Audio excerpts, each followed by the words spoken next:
Hello everyone, welcome to my YouTube channel. तो इस video में आज हम लोग LIC AAO का previous year question paper solve करने वाले हैं। ये पेपर 2019 में आया हुआ था। इसमें 3 सेक्शंस हैं।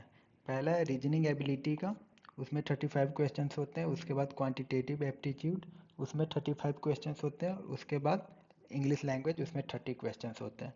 तो टोटल 100 क्वेश्चंस होते हैं। तो चलिए हम लोग शुरू करते हैं रीजनिंग एबिलिटी के साथ।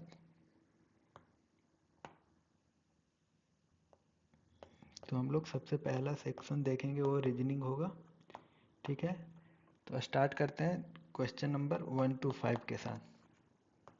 तो इसमें क्या बोल रहा है?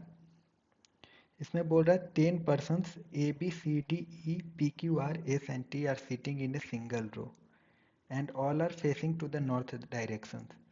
तो 10 लोग हैं ABCDEPQRSNT और एक सिंगल रो में बैठे हुए हैं और सबका फेस नॉर्थ डायरेक्शन में है। तो चलिए 1 2 3 4 5 6 7 8 9 10 लोग हैं। इधर इनका फेस है नॉर्थ डायरेक्शन में। ये नॉर्थ डायरेक्शन हो गया। ठीक है, अब उसके बाद क्वेश्चन क्या आपको बोल रहा है? A seat fourth from the extreme end. तो एक क्या बोल रहा है? A seat fourth from the extreme end. तो एक्सट्रीम एंड मतलब इस एंड से फोर्थ पे है ए। 1 2 3 4 यहाँ पे ए बैठा हुआ है। ठीक है, उसके बाद बोला 3 person seat between A and B. A and B के बीच में 3 पर्सन बैठे हुए हैं। तो इस साइड में तो 3 सीट्स ही हैं। तो यहाँ पे तो पॉसिबल नहीं है कि इस साइड में राइट साइड में बैठा हुआ हो। ठीक है, तो ये तो पता चल गया हमें कि बी ए के लेफ्ट साइड में ही होगा। तो 3 स्पेस छोड़ के ये हो गया 1 2 3, ए स्पेस छोड़ के बी यहाँ पे बैठा हुआ है। तो यहाँ अभी तक हमें ए और बी का प्लेस पता चल गया कि कौन से पोजीशन पे बैठे हुए हैं। उसके बाद नेक्स्ट सेंटेंस है C seats immediate right of B. तो बी का राइट इधर, सी यहाँ पे बैठा हुआ है। ठीक है, 2 person seats between C and D. C and D के बीच में 2 पर्सन बैठे हुए थे। अगर सी के राइट में देखेंगे तो 2 ही प्लेस वैकेंट है और उसके बाद ए बैठा हुआ है। तो इधर पॉसिबल नहीं है। सी के लेफ्ट में देखेंगे, सी के लेफ्ट में देखें तो 2 पोजीशन है, एक पे बी है एक खाली है। तो यहाँ पे डी बैठ सकता है। तो यहाँ पे हम लोग डी का भी पोजीशन फाइनल कर चुके हैं। उसके बाद है 3 person seats between R and C. तो 3 person seats between R and C. तो सी के लेफ्ट साइड में तो पॉसिबल नहीं है कि 3 पर्सन बैठ जा आ- क्योंकि सी एंड आर के बीच में 3 ही स्पेस है। सी एंड लेफ्ट साइड में सी के बाद 3 पोजीशन है। तो आर सी के राइट साइड में ही पॉसिबल है। तो 3 पोजीशन के बाद आर होगा। तो 1 2 3 यहाँ पे आर बैठ गया। ठीक है, तो अब आर का भी पोजीशन फाइनल हो चुका है। उसके बाद नेक्स्ट है R seats immediate left of P. तो इमीडिएट लेफ्ट ऑफ पी मतलब पी यहाँ है, उसके लेफ्ट में आर है। ठीक है, चलिए यहाँ तक हो गया। उसके बाद है E sits to the right of R. अब आर के राइट में सिर्फ एक ही पोजीशन बचा हुआ है, तो वहाँ पे ई बैठा हुआ है। ई का भी पोजीशन फाइनल हो गया। उसके बाद क्या है? 2 person seats between S and T. तो 2 person seats between S and T. तो अब पोजीशन 3 वैकेंट है। ए ए पोजीशन वैकेंट है, ए पोजीशन वैकेंट है, ए पोजीशन। तो 2 person seats between S and T. तो ए दोनों पे, तो एस एंड टी को हम लोग ए दोनों पे नहीं बैठा सकते। तो हम लोग एस को यहाँ बैठा के टी यहाँ बैठा सकते हैं। अब 2 पर्सन बी और सी एस एंड टी के बीच में है। ये भी क्लियर हो गया। उसके बाद लास्ट में क्या है? A sits to the left of T. A तो सही है क्योंकि टी इधर है, टी के लेफ्ट में एस है। ठीक है, उसके बाद एक पर्सन जो बच गया वो है क्यू। तो क्यू यहाँ पे बैठ गया। तो अब पोजीशन हम लोग का फाइनल हुआ। बाकी चीज़ हम लोग इरेज कर सकते हैं यहाँ पे। ये हमारा पोजीशन फाइनल हो गया, कौन कहाँ पे बैठा हुआ है। अब हम लोग क्वेश्चन सॉल्व करेंगे डायरेक्टली, देखते हैं कितना इजीली क्वेश्चन सॉल्व हो जाता है ये वाला। ठीक है, तो पहला क्वेश्चन क्या बोल रहा है, who among the following person seats third to the left of P. तो पी के लेफ्ट में third to the left of P, तो कौन सा है, 1 2 3। तो फर्स्ट का आंसर ऑप्शन सी क्यू हो जाएगा, ऑप्शन सी क्यू हो जाएगा। ये हो गया फर्स्ट का आंसर। उसके बाद क्या है, how many person seat between R and T. तो आर एंड टी देखो, आर एंड टी किधर है, आर यहाँ पे है और टी यहाँ पे है, तो दो पर्सन क्यू एंड ए बैठे हुए हैं आर एंड टी के बीच में, तो क्वेश्चन नंबर 2 का भी ऑप्शन सी हो जाएगा। ठीक है, उसके बाद क्वेश्चन नंबर 3 देखते हैं। 3 में क्या है, who among the following person are sitting at extreme end. तो एंड पे कौन कौन से है, एक ई बैठा हुआ है, एक डी बैठा हुआ है, तो डी एंड डी, तो ऑप्शन डी हो गया थर्ड का। ठीक है, अब क्वेश्चन नंबर 4 देख लेते हैं, who among the following person seat second to the right of S. तो एस हमारा किधर है, एस है हमारा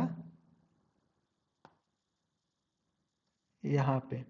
ठीक, तो एस के second to the right of S, तो फर्स्ट सेकेंड सी बैठा हुआ है, तो इसका भी फोर्थ का ऑप्शन सी हो जाएगा। फिफ्थ क्वेश्चन नंबर क्या बोल रहा है, the number of person sitting left of B is same as the number of person sitting right of which of the following person. तो बी को देखते हैं, बी कहाँ पे है हमारा, बी यहाँ पे है। ठीक है, तो number of person sitting left of B, तो बी के लेफ्ट में दो पर्सन बैठे हुए हैं। ठीक है, तो अब क्या बोल रहा है, the number of person sitting right of which of the following person. तो इधर से दो किस पे है, दो के बाद आर आ रहा है, तो मतलब यहाँ पे इसका आंसर आर हो जाएगा। ठीक है, ये हो गया हमारा क्वेश्चन नंबर 1 to 5। ठीक है, एक सिंपल से सा ये हम लोग रो मैप बना लिए, मतलब कि सिंगल रो में कैसे कैसे लोग बैठे हुए, इसके बाद ये पांचों प्रॉब्लम सॉल्व हो गया। इस टाइप का क्वेश्चन 2023 के पेपर में भी आया हुआ था रीजनिंग सेक्शन में, तो ये इंपॉर्टेंट कॉन्सेप्ट है, इसको ध्यान में रखिएगा। उसके बाद अब चलते हैं क्वेश्चन नंबर 6 to 8 की ओर। तो क्वेश्चन नंबर 6 to 8 क्या बोल रहा है,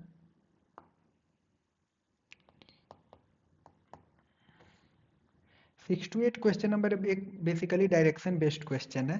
तो इसमें हम लोग एज्यूम करेंगे ईस्ट वेस्ट नॉर्थ और साउथ। ठीक है, तो अब चलते हैं, क्या बोल रहा है question, point A is 20 metre east of point B. तो हम लोग एज्यूम करते हैं कि पॉइंट ए है हमारा ए और पॉइंट बी है हमारा ए, और दोनों के बीच में डिस्टेंस कितना हो गया, 20 मीटर। ठीक है, ये हो गया point A is 20 metre east of B.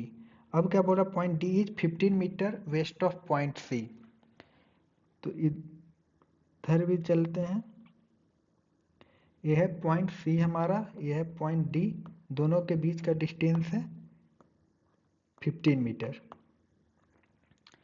उसके बाद क्या बोल रहे हैं, उसके बाद है point E is 45 metre south of point D. तो साउथ इसका इधर हो गया और दोनों के बीच का डिस्टेंस है 45 मीटर, ये हो गया हमारा पॉइंट ई। उसके बाद है point C is 30 metre north of point B. ठीक है, तो ये हो गया पॉइंट बी, इन दोनों के बीच का डिस्टेंस हो गया 30 मीटर। ठीक है, उसके बाद क्या आ रहा है, point F is 15 metre north of point A. तो ए इधर हो गया 15 मीटर, ये हो गया हमारा पॉइंट एफ। उसके बाद G is the mid point of point B and C. तो बी एंड सी का मिड पॉइंट है जी, मतलब यहाँ से यहाँ तक 15 मीटर और यहाँ से यहाँ तक 15 मीटर। ठीक है, ये हमारा हो गया पाथ। अब हमें क्वेश्चन सॉल्व करने हैं, तो क्वेश्चन हमारा क्या बोल रहा है, क्वेश्चन नंबर 6 की ओर चलते हैं। तो 6 क्या है, if H is the 15 metre south of point D. तो पॉइंट डी के साउथ में एच है, ये मान लो एच यहाँ पे है 15 मीटर पे। ठीक है। तो यहाँ से यहाँ का डिस्टेंस हो गया 15 मीटर। ठीक। Then what is the distance between point E and H. तो पॉइंट ई एंड एच के बीच में डिस्टेंस क्या हो जाएगा, ये हो जाएगा 45 माइनस 15 जो कि हो जाएगा 30 मीटर। तो ये हो गया ऑप्शन सी। ठीक है, क्वेश्चन नंबर 6 सॉल्व हो गया है। अब देखते हैं क्वेश्चन नंबर 7। क्वेश्चन नंबर 7 क्या बोल रहा है, 4 of the following 5 belongs to a group, find the one that doesn't belong to that group. ठीक है, तो देखते हैं एफ सी। एफ सी क्या है, एफ का ए पाथ है एफ सी। ठीक है, मतलब राइट टू लेफ्ट जा रहा है। ठीक है, एफ सी हो गया।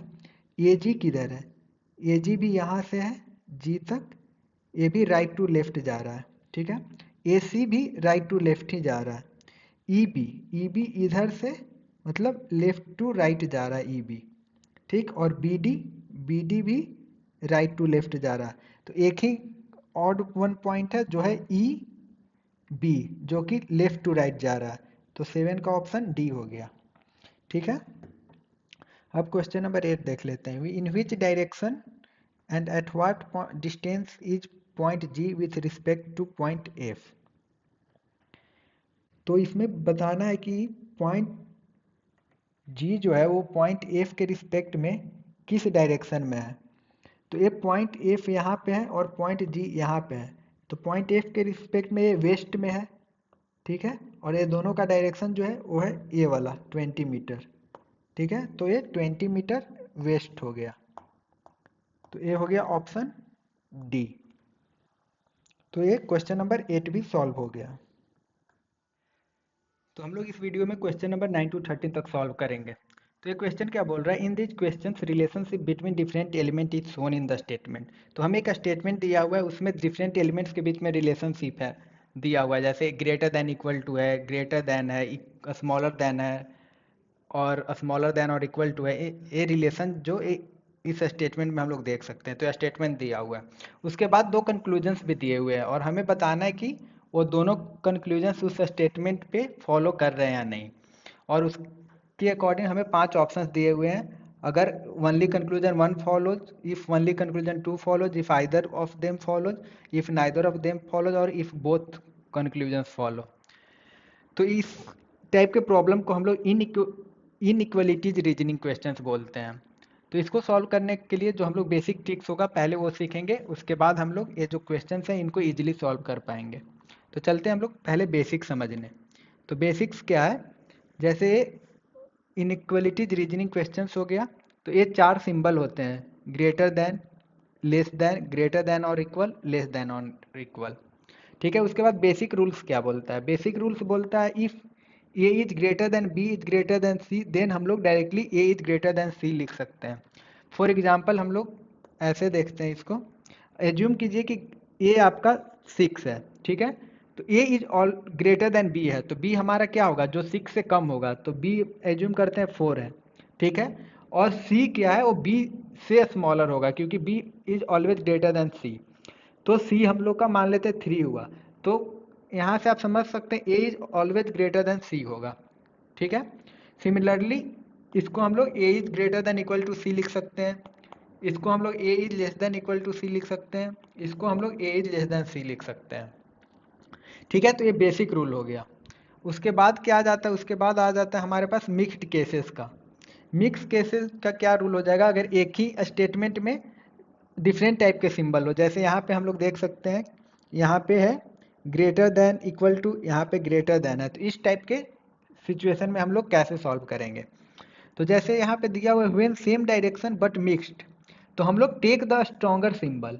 तो अगर जैसे यहाँ पे ग्रेटर देन इक्वल टू है और ग्रेटर देन है, तो हम लोग स्ट्रॉन्गर सिंबल लेते हैं। तो स्ट्रॉन्गर सिंबल क्या होता है, ये होता है ग्रेटर और स्मॉलर, मतलब ग्रेटर देन और स्मॉलर, या स्मॉलर मतलब स्ट्रॉन्गर सिंबल हो गया। जैसे यहाँ पे ए और ए हमारा स्ट्रॉन्गर सिंबल हो गया, और ये दोनों हो गया हमारा वीकर सिंबल। ठीक है, चलिए तब देखते हैं यहाँ पे, अगर सिमिलरली हमें एक एग्जांपल से हम समझाने की कोशिश कर रहे हैं। जैसे for example A is greater than B is A is greater than equal to B है, B is greater than C. तो हम लोग इसको A is greater than C लिख सकते हैं, because A will be equal और ग्रेटर देन बी, क्योंकि ए जो है हमेशा greater than equal to B होगा and B is greater than C. तो हम लोग इसको एग्जाम्पल से लेके समझते हैं। तो एग्जाम्पल हमारा क्या हो गया, A is greater than B is greater than C. ठीक है, तो अगर एज्यूम करते हैं सी हमारा 5 है, ठीक है, तो जो बी होगा वो हमेशा 5 से बड़ा होगा क्योंकि ग्रेटर देन है। तो बी को एज्यूम कर लिए 7, ठीक है। तो अब हमारे पास ए क्या होगा, ये होगा हमारे पास या तो ग्रेटर देन बी और इक्वल टू बी। तो दोनों केस लेते हैं, एक लेते हैं 7 जो कि इक्वल टू है, एक लेते हैं 8 जो कि ग्रेटर देन है। ठीक है, ये दोनों ले लिए। अब देखते हैं दोनों के केस में क्या आ रहा है। दोनों के केस में हम लोग देख सकते हैं कि ए इज ग्रेटर देन सी है, क्योंकि 7 is greater then 5, 8 is greater then 5। तो इसीलिए हम लोग यहाँ पे स्ट्रॉन्गर सिंबल ले लेते हैं।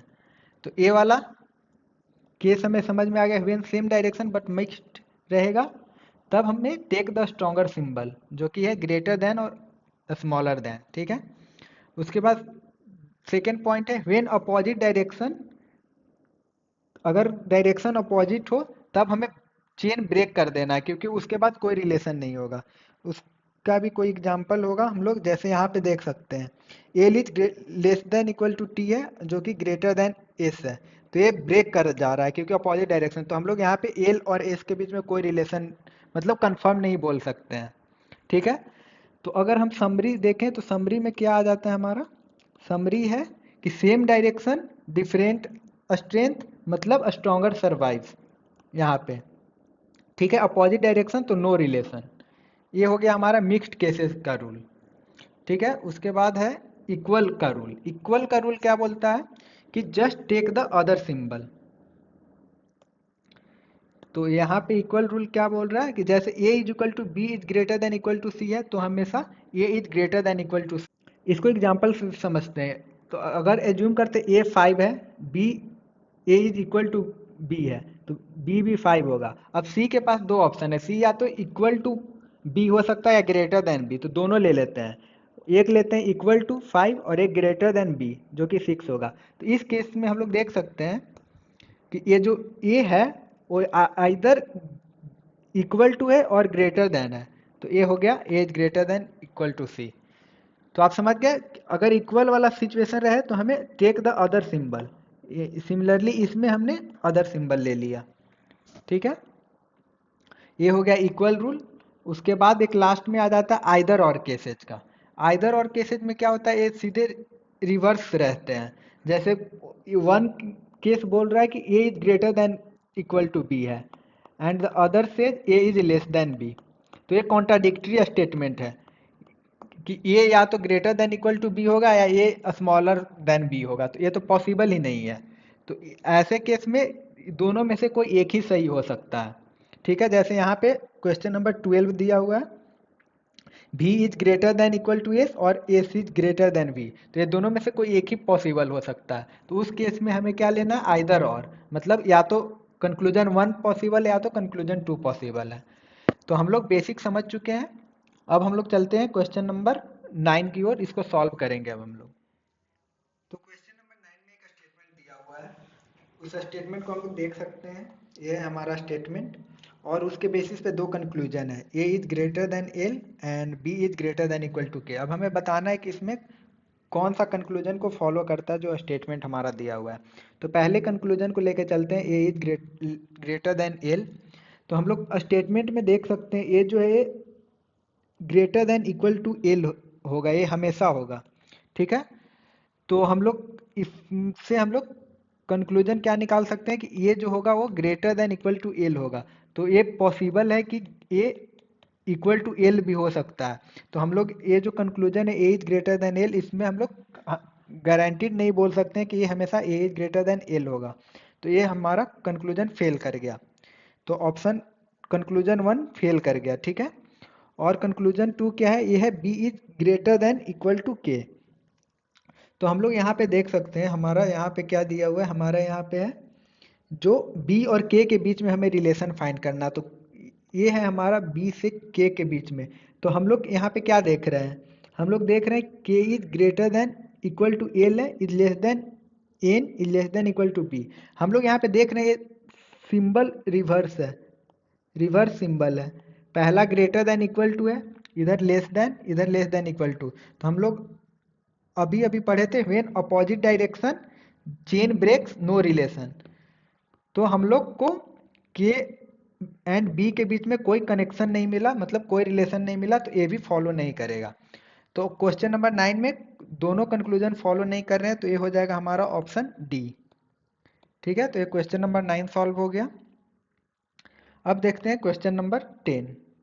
क्वेश्चन नंबर 10 में क्या स्टेटमेंट दिया हुआ है, a is greater than equal to m is greater than equal to h is greater than equal to k is greater than equal to l is greater than n is greater than equal to b। तो ये हम लोग देख सकते हैं कि same direction में है, इसका डायरेक्शन सेम है। ठीक है, तो अब हमारा क्या है, हमारा कंक्लूजन 1 है a is greater than equal to b। ठीक, तो हम लोग इससे क्या रिलेशन फाइंड कर पा रहे हैं, हम लोग इससे फाइंड कर पा रहे हैं, ये जो है यहाँ से यहाँ तक a is greater than equal to l है, और l is greater than n is greater than equal to b है। ठीक, तो हम लोग यहाँ पे जैसे इस वाले से हम लोग क्या कंक्लूजन निकाल सकते हैं, इस वाले से हम लोग निकाल सकते हैं, क्योंकि एक हम लोग यहाँ पे मिक्स्ड केसेस में देखे थे, when same direction but mixed, तब हमें स्ट्रॉन्गर सिंबल लेना है। तो हम लोग इस वाले से निकाल सकते हैं L is greater than B, और इधर से A is greater than equal to L है, तो हमारा कंक्लूजन ए हुआ। ठीक, अब इसके बाद से हम लोग सेम मिक्स्ड केसेस का रूल निकाल के जो कंक्लूजन निकालेंगे वो होगा A is greater than B. ठीक,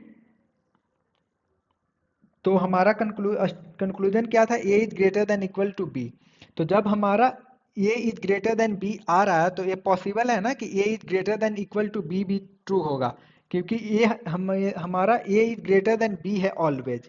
ठीक है, और हमारा कंक्लूजन में A is greater than equal to B है, तो जब हमारे पास A is greater than B आ गया, तो hence A is greater than B is always true. तो एक और चीज़ आप लोग समझ लीजिए कि जैसे अगर a is greater then b आ जाता है, तब a is greater then b होता है, वो ऑटोमेटिकली ट्रू हो जाता है। ठीक है, ये ऑटोमेटिकली ट्रू हो जाएगा। इसको एग्जांपल के थ्रू देखते हैं, आपको इजी होगा समझने में। जैसे एज्यूम कीजिए a हमारे पास 10 है और b जो ग्रेटर देन 7 है, तो 10 इज ग्रेटर देन 7 है। ठीक, तो यहाँ पे 10 is always greater than equal to 7 होगा। तो ये हो गया, अगर ये कंस्टेंट हमारे पास ग्रेटर देन है, तो greater than equal to B ये ऑटोमेटिकली ट्रू हो जाता है। तो ये हमारे पास इस तरह से फॉलो कर रहा है क्वेश्चन नंबर 10 का कंक्लूजन 1। ठीक है, उसके बाद कंक्लूजन 2 क्या है, बी इज लेस देन के। ठीक है, तो इसको समझने के लिए क्या करेंगे कि जैसे हम लोग यहाँ पे देख सकते हैं K is greater than equal to L है, is greater than N is greater than equal to B. ठीक है, तो अब इस स्टेटमेंट से हम लोग क्या करेंगे, जो स्ट्रॉन्गर वन होगा वो रह जाएगा, तो के इज ग्रेटर देन बी हो जाएगा। ठीक है, तो के इज ग्रेटर देन बी हो गया, मतलब बी इज लेस देन के, तो ये भी कंक्लूजन फुल्ली सेटिस्फाई कर रहा है, मतलब बोथ कंक्लूजन फॉलो कर रहे हैं। तो इसका क्या हो जाएगा आंसर, बोथ कंक्लूजन फॉलो कर रहे हैं, मतलब ऑप्शन ई। ठीक, क्वेश्चन नंबर 10 का हो गया ऑप्शन ई। अब देखते हैं क्वेश्चन नंबर 11। क्वेश्चन नंबर 11 में क्या है, ये P is less than A is less than equal to R is equal to K comma S is less than equal to R is less than equal to N। ठीक, और पहला conclusion है N is greater than P। ठीक है, तो हम लोग यहाँ पे देख सकते हैं कि ये हमारा सेम ही डायरेक्शन है। ठीक, डायरेक्शन चेंज नहीं हुआ है, बस बीच में इक्वल टू है, जो कि आर जो है वो equal to K comma S है, तो डायरेक्शन सेम ही रह गया है। तो ये पी लेस देन, यहाँ पे पी है एन, तो इसमें जो स्ट्रॉन्गर वन है वो रह जाएगा, तो पी लेस देन एन, तो इसको रिवर्स कर देंगे, मतलब N is greater than P. तो ये कंक्लूजन 1 फॉलो कर रहा है। कंक्लूजन 2 क्या है, कंक्लूजन 2 है K is less than equal to N. तो हम लोग यहाँ पे देख सकते हैं are is equal to K है। ठीक है, and R is less than equal to N है। तो इन दोनों को यूज करके हम लोग क्या कर सकते हैं, हम लोग एक के एंड एन का डिपेंडेंसी फाइंड कर लिए, जो कि होगा K is less than equal to N. ठीक है, इन दोनों इक्वेशन के थ्रू हम लोग इस डिपेंडेंसी पे पहुंचे हैं। तो ये दोनों फॉलो कर रहे हैं, तो इस क्वेश्चन नंबर 11 में भी दोनों फॉलो कर रहे हैं। तो दोनों फॉलो कर रहे हैं मतलब ऑप्शन ई। क्वेश्चन नंबर 11 का भी करेक्ट आंसर हो गया ऑप्शन ई। क्वेश्चन नंबर 12 क्या कह रहा है, क्वेश्चन नंबर 12 में भी एक स्टेटमेंट है। तो ये रहा हमारा statement, M is less than equal to E is less than equal to L is less than equal to T is greater than S comma L greater than V. तो ये मतलब अपोजिट डायरेक्शन है। ठीक है, ये हमारा opposite direction में आ गया। मतलब अपोजिट डायरेक्शन में क्या किया है वो देख लेते हैं एक बार, यहाँ से। ठीक है, ये अपोजिट डायरेक्शन में, और उसमें हमारा कंक्लूजन क्या दिया हुआ है, v is greater than equal to S and S is greater than v। तो हम लोग पहले ही एक रूल देख चुके हैं आइदर और केसेज वाला। इसमें क्या है, a is greater than equal to b और a is less than b, जो कि एक दूसरे को कॉन्ट्राडिक्ट कर रहा है। सेम क्वेश्चन नंबर 12 का दोनों कंक्लूजन देखेंगे तो ये क्या बोला, v is greater than equal to S, और इसमें बोल रहा है S is greater than v। तो दोनों में से कोई एक ही सही हो सकता है। तो इस तरह से इसमें हम लोग आइदर 1 और 2 फॉलो कर देंगे। तो क्वेश्चन नंबर 12 का सही ऑप्शन हो गया सी। तो क्वेश्चन नंबर 12 का सही ऑप्शन हो गया सी। अब लास्ट इस सेक्शन में लास्ट क्वेश्चन है हमारा क्वेश्चन नंबर 13, जो कि है P is less than A is less than equal to R is equal to K comma S less than equal to R less than equal to N. इसका पहला conclusion क्या है, K is greater then ए। तो हम लोग इसमें के और ए के बीच का हमें रिलेशन फाइंड करना है। तो इसमें हम लोग को क्या मिला, इसमें हम लोग देख सकते हैं A is less than equal to R is equal to K है। ठीक है, तो इसमें इक्वल टू वाले केस में हम लोग ने क्या समझा था, ये जो इक्वल टू वाला केस था इसमें हम लोग क्या, just takes the other symbol. ठीक है, तो इसमें हम लोग ये वाला सिंबल रिटेन कर लिए, तो A is less than equal to K आ गया। ठीक है, तो ये तो कॉन्ट्राडिक्ट कर रहा है इसको। ठीक है, क्योंकि यहाँ इस तरह से हम लोग, ये हो गया K is less than equal to A, और हमें चाहिए के इज ग्रेटर देन ए, क्योंकि इस ये कभी कभी मतलब फेल भी कर जाएगा। क्योंकि अगर एज्यूम कर लें कि ये हमारा ए 5 है, ठीक, के भी 5 है, तो ए तो के is greater then A fail कर गया, तो ये कंक्लूजन फेल कर गया, तो कंक्लूजन 1 फॉलो नहीं कर रहा। और सेकेंड कंक्लूजन क्या है, A is less than equal to K, तो ये तो फॉलो कर रहा है। ठीक है, इसी का रिवर्स ऑर्डर है। ठीक है, तो ये फॉलो कर रहा है, तो इसका हो गया कंक्लूजन 2 ओनली फॉलो कर रहा है, तो इसका हो गया ऑप्शन बी। ठीक है, तो इस तरह से हम लोग क्वेश्चन नंबर 13 तक सॉल्व कर चुके हैं, और ये हमारा inequality type of problem solve हो चुके हैं। तो इस वीडियो में हम लोग क्वेश्चन नंबर 13 तक सॉल्व कर चुके हैं। क्वेश्चन नंबर 14 से आगे का क्वेश्चन हम लोग पार्ट 2 में करेंगे। तो अगर वीडियो पसंद आई हो तो लाइक करें, कमेंट करें, दोस्तों के साथ शेयर करें, और चैनल को सब्सक्राइब करना ना भूलें। मिलते हैं इस वीडियो के नेक्स्ट पार्ट में, तब तक के लिए keep learning and keep growing.